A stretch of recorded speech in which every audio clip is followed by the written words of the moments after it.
Praise the Lord. இன்னைக்கு வந்துட்டு நம்ம வாட்ச்மேன் ஆஃப் த சிட்டியில் எதற்காண்டி ப்ரேயர் பண்ண போகிறோம்னா, பெங்களூரில் இருக்கிற நிவான்ஸ் ஹாஸ்பிட்டலுக்காண்டி ஜெபிக்க போகிறோம். ಬೆಂಗಳೂರಲ್ಲಿ ಇರುವ ನಿಮ್ಹಾನ್ಸ್ ಹಾಸ್ಪಿಟಲ್ಗಾಗಿ ಪ್ರಾರ್ಥನೆ ಮಾಡಿದ್ದೀವಿ.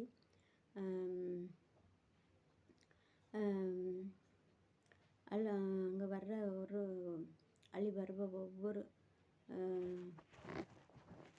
சின்ன பிள்ளைங்கள்லேருந்து பெரியவங்க வரை மனநலம் பாதிக்கப்பட்டு இருக்கிறாங்க. சின்ன சின்ன குழந்தைங்களும் பிறந்த குழந்தைகள் முதற்கொண்டு பெரியவர்கள் வரைக்கும் மனநலம் பாதிக்கப்பட்டு இருக்கிறாங்க. அவங்களுக்காண்டி நம்ம ஜெபிக்கலாம். இது வந்து 1841 வந்துட்டு இது வந்து பைத்தியக்கார விடுதின்னு தான் அழைக்கப்பட்டது. பைத்தியக்கார விடுதின்னு 1841 பைத்தியக்கார விடுதின்னு சொல்லி அழைக்கப்பட்டது. அப்புறம் வர நாட்களில் அது வந்துட்டு கவர்மெண்ட் பொறுப்பெடுத்து அதுக்கப்புறம் இப்போ வந்துட்டு அது தேசிய நிறுவனமாக மாற்றப்பட்டு வெறும் பெங்களூரில் இருக்கிறவங்க, கர்நாடகாவில் இருக்கிறவங்க இல்லை, உலகம் முழுவதும் இருந்து உலகம் முழுவதும் உள்ள ஜனங்கள் எல்லாம் வந்து தங்களுடைய யார் யார் மனநலம் பாதிக்கப்பட்டிருக்காங்களோ அவங்கள கூட்டிகிட்டு வந்து இங்கே தங்கியிருந்து எவ்வளோ நாட்கள் கூட இங்கே தங்கியிருந்து எப்படியாவது விடுதலை கிடைக்கணும், எப்படியாவது என் குழந்தைய நல்லாயிடணும், எப்படியாவது என் பிள்ளை நல்லாயிடணும், என்னோடய தம்பி எப்படியாவது நல்லாயிடணும், என்னோடய தங்கச்சி எப்படியாவது நல்லாயிடணும் அப்படின்னு சொல்லி இங்கே வந்து தங்கியிருந்து மருத்துவ சிகிச்சை பெற்றுக்கொண்டு வர்றாங்க. நானும் 2-3 தடவை அங்கே போகிறதுக்கு எனக்கு வாய்ப்பு கிடச்சி நான் போய் வெளியே உட்காந்து பார்த்துட்டு இருப்பேன். பெரிய பெரிய பணக்காரங்க கூட தங்களோட குழந்தைங்கள காரில் கூட்டிகிட்டு வருவாங்க. நல்ல வசதியான காரு, நல்லா இருப்பாங்க. இன்னும் பெரிய பணக்காரங்களுக்கு மட்டும் இந்த மனநலம் பாதிக்கப்பட்ட குழந்தைகள் பிறக்கிறதில்ல, ஏழைகளுக்கும் அந்த மாதிரி பிறக்க தான் செய்யுது. நான் அப்படின்னு சொல்ல வரல. என்னென்னா ஏழைகளுக்கும் இவங்களுக்கு என்ன வித்தியாசம்னா, இவங்க வந்து தங்களோட குழந்தைங்கள வந்துட்டு பார்த்துக்கிறதுக்கு, அவங்கள டேக் கேர் பண்ணுறதுக்கு ஒரு ஆள் வச்சுருக்காங்க, அவங்களே பார்த்துக்குவாங்க. இப்போ கஷ்டப்பட்டவங்க வீட்டுகளில் வந்துட்டு அவங்க எங்கேயுமே போக முடியாது. ஒரு அம்மா வந்துட்டு சொன்னாங்க, நான் எங்கேயுமே போகிறது இல்லைம்மா, எப்படியோ எனக்கு ஆண்டவர் கடவுள் கொடுத்துருக்கிறாரு, நான் வளர்க்கணும்ல, எப்படினாலும் பார்த்துக்கணும்ல, வீட்டில் தான் இருக்கிறேன், எங்கள் வீட்டுக்கார் மட்டும்தான் வேலைக்கு போகிறாரு, அவரோட வருமானத்தில் தான் எங்களோட குடும்பம் ஓடுது அப்படின்னு சொல்லி அந்த கஷ்டத்திலும் எப்படியாவது ஒரு நல்ல டாக்டராக பார்த்து என் பிள்ளைக்கு சரியாயிராதா அப்படிங்கிற இதில் இருக்கிறாங்க. இன்னொரு தடவை வந்துட்டு ஒரு ஃபேமிலியை நான் ஹாஸ்பிட்டல் போயிருக்கும்போது ஒரு ஃபேமிலியை பார்த்தேன். ஒரு வாலிப பிள்ளை 12 வயசு வரைக்கும் நல்லா இருந்திருக்குது, எந்த குறையும் இல்லை. 12 வயசு பெண் பிள்ளை, 12 அழகுன்னு அழகு, 12 வயசு வரைக்கும் எதுவும் ஆகலை. திடீர்னு ஒரு நாள் காய்ச்சல் வந்துட்டு கை காலெல்லாம் முடக்கி ஒரு மாதிரி அந்த பிள்ளை மனநலம் பாதிக்கப்பட்ட மாதிரி ஆயிடுச்சு. எவ்வளோ வேதனை பாருங்கள். 12 வயது வரைக்கும் நல்லா இருந்திருக்குது, 13வது வயதில் திடீர்னு காய்ச்சல் வந்து அந்த குழந்தை அப்படி ஆனால் அவங்களுக்கு எப்படி இருக்கும்? சின்ன வயசுலேயே அந்த பிள்ளைக்கு எந்த உதவியுமே அவங்க அம்மா செய்ய மாட்டாங்க, அதுவே எல்லாம் வளர்ந்துக்கும், எல்லா காரியங்களும் அதுவே செஞ்சுட்டு 13 வயசு அந்த பொண்ணு வயசுக்கு கூட வந்து ஏஜ் அட்டன் கூட பண்ணிடுச்சு.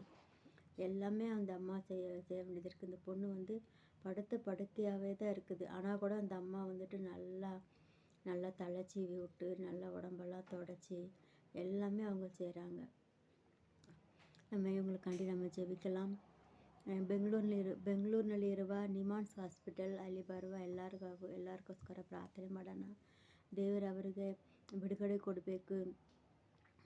ಅಲ್ಲಿ ಬರುವ ಎಲ್ಲ ಜನರನ್ನು ದೇವರು ಮುಟ್ಟಬೇಕು, ಅವ್ರ ರಕ್ಷಣೆಗೆ ಹೊಂದಬೇಕು. ಯೇಸುವನ್ನು ಅವ್ರು ಹೆಂಗಾದರೂ ಯಾವ ರೀತಿಯಲ್ಲಿ ದೇವರನ್ನು ಅವರು இயேசுவே தேவருன்னு அந்த அறிஞ்சிக்கிட்டு அவங்க வந்து விடுதலை பெற்றுக்கொள்ளணும். அதுக்காக நம்ம ஜெபிக்கலாம். நல்ல தகப்பனே, நமக்கு ஸ்தோத்திரம் ஸ்தோத்திரம் ஸ்தோத்திரம் ஸ்தோத்திர சப்பா அப்பா ஸ்தோத்திர சிவ. ಬೆಂಗಳೂರಿನಲ್ಲಿ ಇರುವ ಯೇಸುವೆ ಸ್ತೋತ್ರ. ನಿಮ್ಹಾನ್ಸ್ ಹಾಸ್ಪಿಟಲನ್ನು ಅಪ್ಪ ನಿನ್ನ ಕರತ್ತಿನಲ್ಲಿ ಕೊಡ್ತೀವಿ ದೇವರೇ ಯೇಸುವೆ ಸ್ತೋತ್ರ ಏಸಪ್ಪ. ಅಲ್ಲಿ ಬರುವ ಒவ்வொரு ಜನರನ್ನು ಅಪ್ಪ ಸ್ತೋತ್ರ ನೀರು ಮುಟ್ಟಬೇಕು ದೇವರೇ ಯೇಸುವೆ ಸ್ತೋತ್ರ ಸ್ತೋತ್ರ ಏಸಪ್ಪ ಸ್ತೋತ್ರ ಏಸಪ್ಪ. ಹೆಂಗಾದರೆ ಏನಾದರೆ ಸಪ್ಪ ಸ್ತೋತ್ರ ಸಪ್ಪ ಸ್ತೋತ್ರ ಏಸಪ್ಪ. ಅಪ್ಪ ಸ್ತೋತ್ರ ಸ್ತೋತ್ರ ನನ್ನ ಮಗಳಿಗೆ ಬಿಡುಗಡೆ ಸಿಗ್ಬೋದಾ ಎಂದು ಅಪ್ಪ ಸ್ತೋತ್ರ ಸಪ್ಪ ಸ್ತೋತ್ರ ಅಂದ್ಕೊಂಡೆ ಸಪ್ಪ ಸ್ತೋತ್ರ ಆ ಹಾಸ್ಪಿಟಲ್ನ ಹುಡ್ಕೊಂಡು ಬರುವ ಯೇಸುವೆ ಸ್ತೋತ್ರ சப்பா.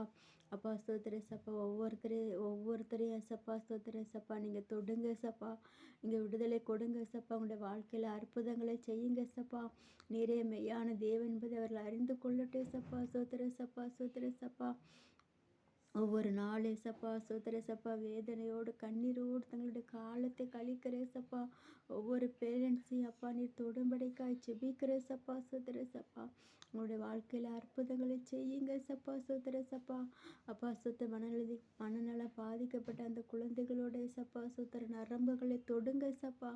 எலும்புகளை தொடுங்க சப்பா ஸ்தோத்திர சப்பா ஸ்தோத்திர தலையை தொடுங்க சப்பா ஸ்தோத்திர சப்பா. அப்பா இயேசுவே விடுதலை கொடுங்க சப்பா. அற்புதங்களை செய்யுங்க சப்பா ஸ்தோத்திரம். உம்மாலே கூடாது ஒன்றில்லை சப்பா.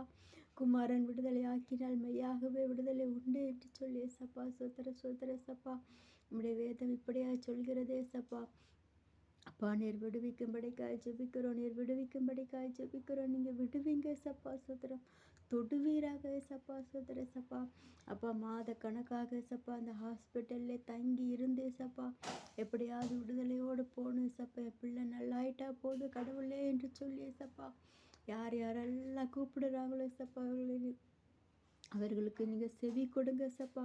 அப்போ அந்த நிமான்ஸ் ஹாஸ்பிட்டல்ல சப்பா இருக்கிற எல்லா டாக்டர்ஸ்களுக்காக செபிக்கிற சப்பா சோதர சப்பா.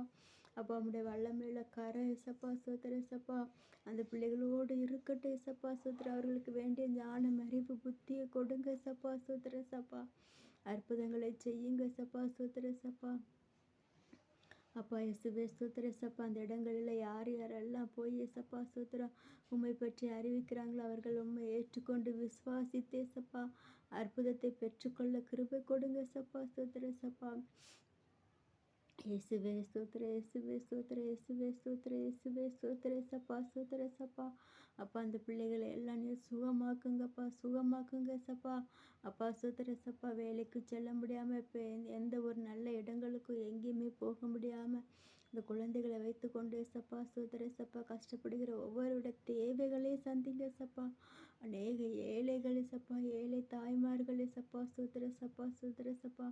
அவங்களே சப்பா போதிய வருமானம் இல்லாதபடிக்கு இந்த குழந்தையை வளர்க்க முடியாதபடிக்கு கவனிக்க முடியாதபடிக்கு கண்ணீரில் இருக்கிறவருடைய கண்ணீர்களை நீ துடைக்கும்படிக்காய் ஜெபிக்கிறேன் ஸ்தோத்திர. கண்ணீர்களை துடைப்பீராக கண்ணீர்களை துடைப்பீராக ஸ்தோத்திர சப்பா ஸ்தோத்திர சப்பா. அவர்களுக்கு விடுதலை கொடுங்க சப்பா. எப்படியாவது அவர்கள் அறிந்து கொண்டு சப்பா அற்புதங்களை பெற்றுக்கொள்ள கிருபை கொடுங்க சப்பா. பெரிய காரியங்களை செய்யுங்க சப்பா. அப்போ அந்த வாட்ச்மேன் ஆஃப் த சிட்டியில் சப்பா நாங்கள் எதற்காக ஜெபிக்க வேண்டும் எப்படி ஜெபிக்க வேண்டும் எங்களுக்கு கற்றுத்தாங்க சப்பா. அப்பா அவனுடைய இருதயத்தின் விருப்பத்தை அறிந்து அதற்கு ஏற்றபடி ஜெபிக்கணும் சப்பா சோத்திர சப்பா. கிருபை தாங்க ஆசீர்வதிங்க. சிவநாமத்தில் ஜெபிக்கிற நல்ல பிதாவே ஆமென்.